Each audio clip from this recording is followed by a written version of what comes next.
O inverso de Garret McNamara é a estagnação. Diz que nunca é demasiado cedo nem demasiado tarde para encontrarmos o que nos apaixona e deixa um desafio. Quando encontrares o que te move, faz disso a tua vida.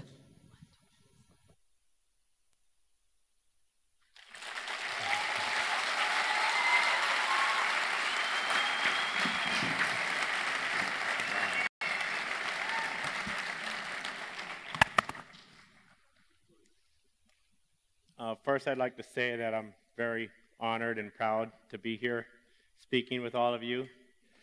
I'm just a surfer, so I really don't know what I'm doing up here. But I do love surfing, and it is my passion, so I guess I'll share that with you. And I'm just so honored to, I'm actually going to get inspired by people like you, so it helps me keep going and helps me do what I love to do. So that's why I'm here, to be inspired by all of you. Thank you for having me. So in life, in the beginning, if you can find your passion, then everything else is easy. And when I was about 1 year old, my mother, the police found me a mile away from home. That's almost 2 kilometers, in diapers, down a dirt road, getting ready to go on the highway.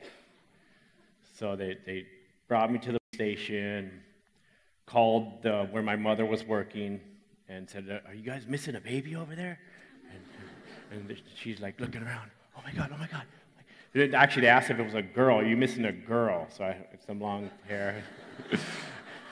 And she's looking, no, I wasn't there, and she's like, "Check the diaper." They looked at it, oh, it's a boy, that's my Garret. So I guess I was an adventurer from very young, and my mother was a wanderer. She wanted to travel the world, and so she moved us from Pittsfield, Massachusetts, very far from the ocean. And there's not many surfers in Pittsfield. I don't think there's any. We moved to Berkeley, California. And Berkeley, there was ocean nearby. We went to the beach, but we never surfed. At about 11 years old, my mother wanted to travel some more and packed up our bags and moved us to Hawaii.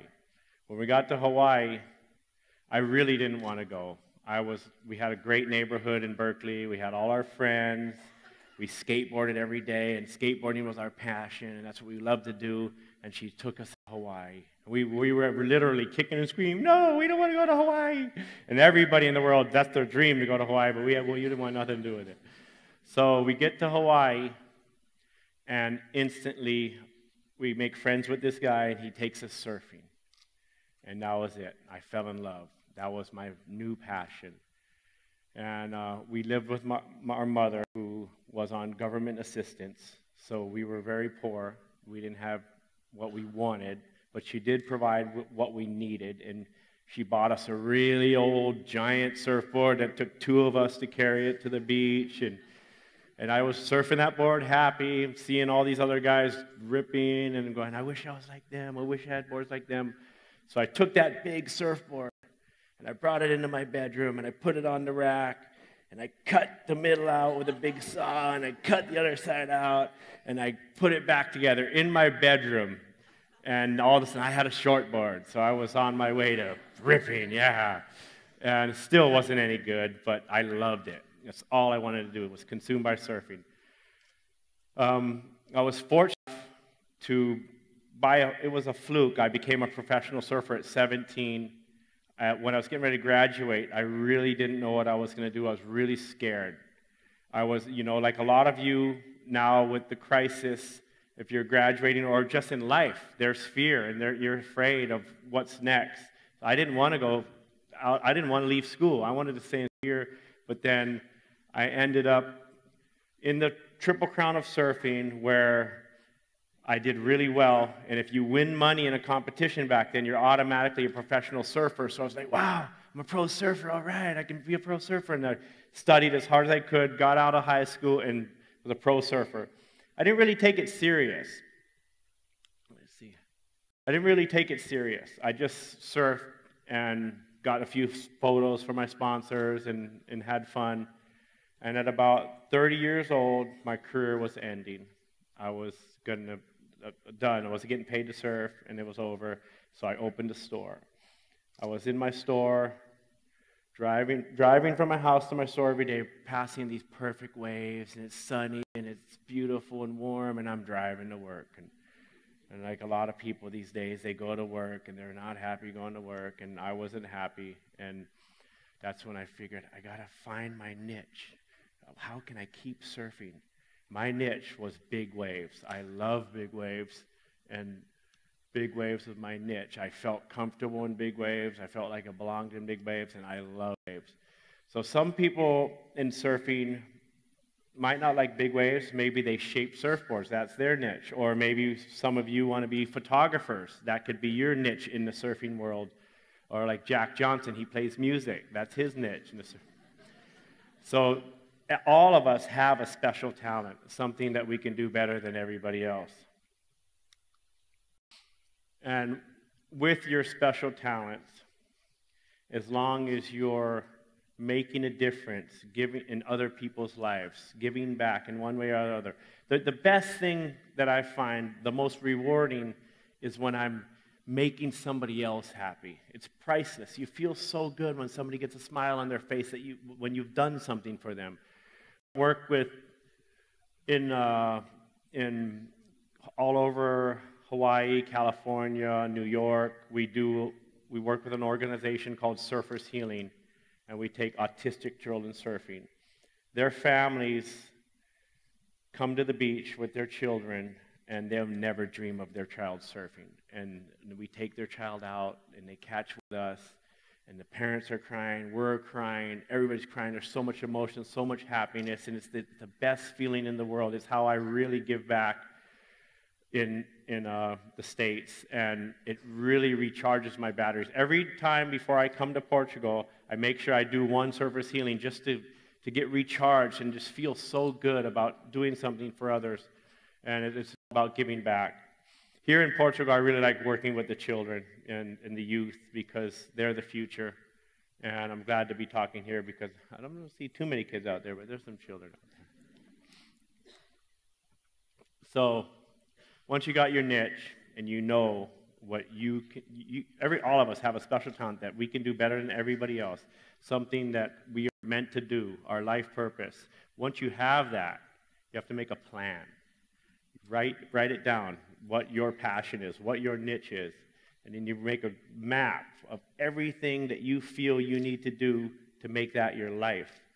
Now, with the internet these days, it's so amazing because whatever you want to do, you can ask 1 million people. You can look for it's all out there right at your fingertips. So you figure out what and for your passion, once we're a certain age, like past 3, we start getting molded and the world just takes a hold of us. And we might not even know what we're passionate about. We might not even remember what our passion was. Sometimes we have to go back to when we were 3 years old and figure out and remember what we really love doing. And that was your true passion. But your passion can always change because the world is changing. We're all changing.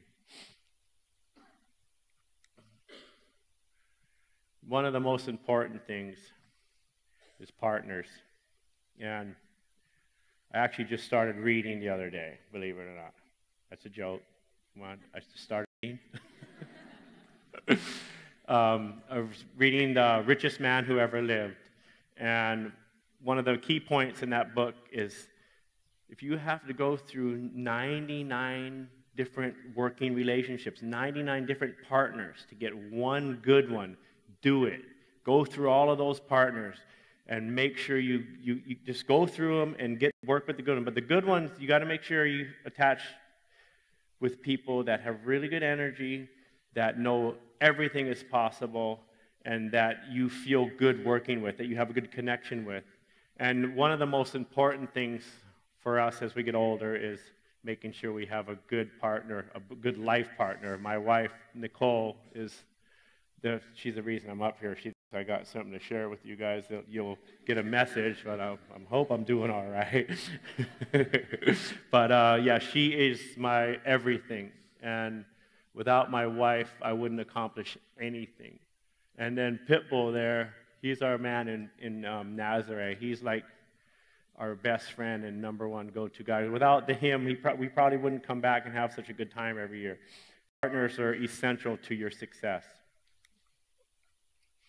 And there's always failure and risk. I mean, I've had waves in Tahiti where it's dry reef and the lips are coming over, hitting the dry reef, and I'm coming down the wave, fall, and get sucked over the falls, going 100 miles an hour towards the sharpest reef in the world, and get just splattered on the reef, just my whole leg taken off. I mean, I got cuts and scrapes and scars from head to toe from taking risks.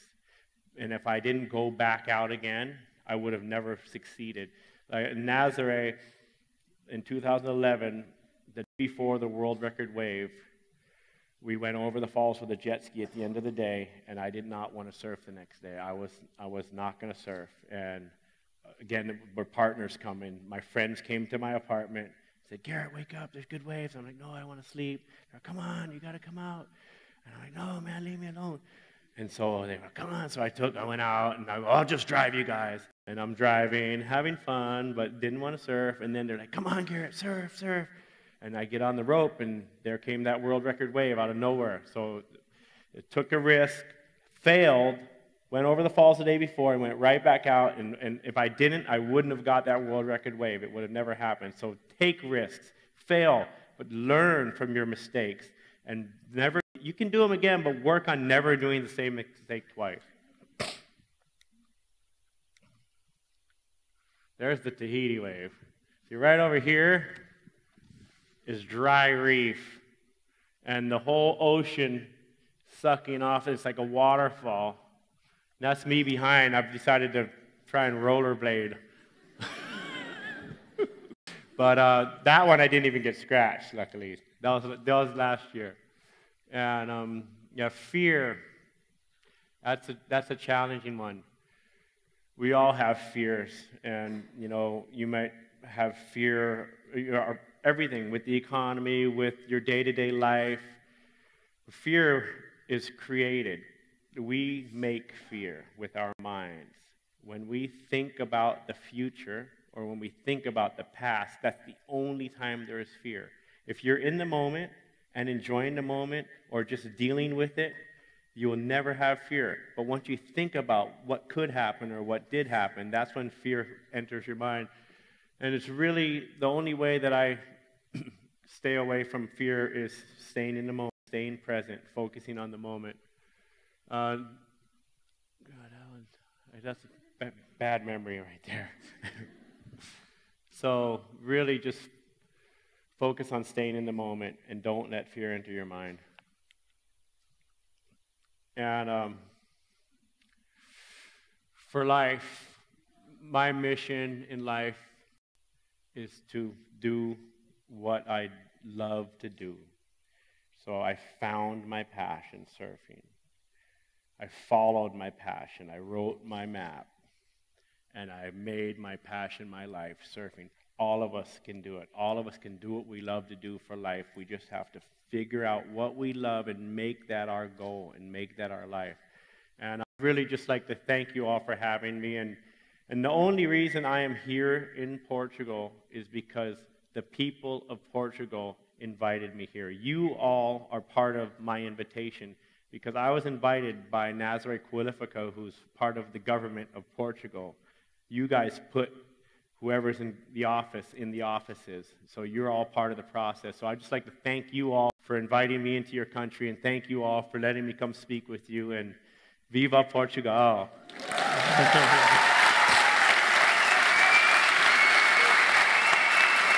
Aloha!